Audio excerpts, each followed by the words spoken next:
പാണ്ടിക്കാട് ചെമ്പ്രശ്ശേരിയിൽ ഉത്സവത്തിനിടെ വെടിവെപ്പ്. ഒരാൾക്ക് പരിക്കേറ്റു. ചെമ്പ്രശ്ശേരി സ്വദേശി ലുക്കുമാനാണ് വെടിയേറ്റത്. എയർഗൺ ഉപയോഗിച്ചാണ് വെടി ഉതിർത്തത്.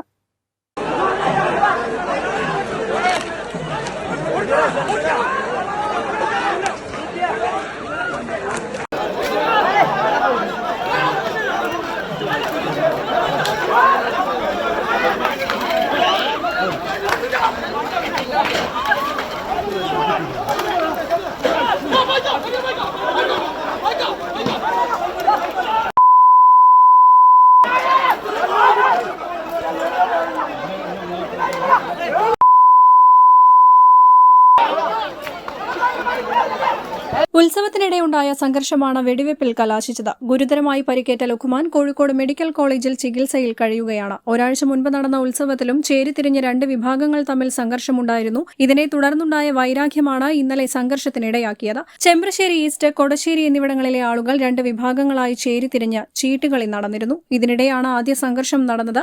ചേരിതിരിഞ്ഞ് ആക്രമിക്കുന്നതിനിടെ ആദ്യം വലിയ രീതിയിലുള്ള കല്ലേറുണ്ടായി. പെപ്പർ സ്പ്രേ, ഇരുമ്പുവടി, എയർഗൺ എന്നിവയുമായാണ് സംഘം എത്തിയിരുന്നത്. കല്ലേറിൽ നിരവധി പേർക്ക് പരിക്കേറ്റിട്ടുണ്ട്. കല്ലേറിന് ശേഷമാണ് എയർഗൺ ഉപയോഗിച്ച് വെടിവെപ്പുണ്ടായത്. ഇതിലാണ് ലുക്കുമാന് പരിക്കേറ്റത്. ശ്വാസനാളത്തിനാണ് പരിക്കേറ്റിട്ടുള്ളത്. പാണ്ടിക്കാട് പോലീസ് പ്രതികൾക്കായി അന്വേഷണം ആരംഭിച്ചു. News bureau, Pandikkad. തലമുറകൾ സാക്ഷ്യം വഹിച്ച വിശ്വസ്ത പാരമ്പര്യവുമായി PAK Gold and Diamonds. Most trusted gold. PAK Gold and Diamonds.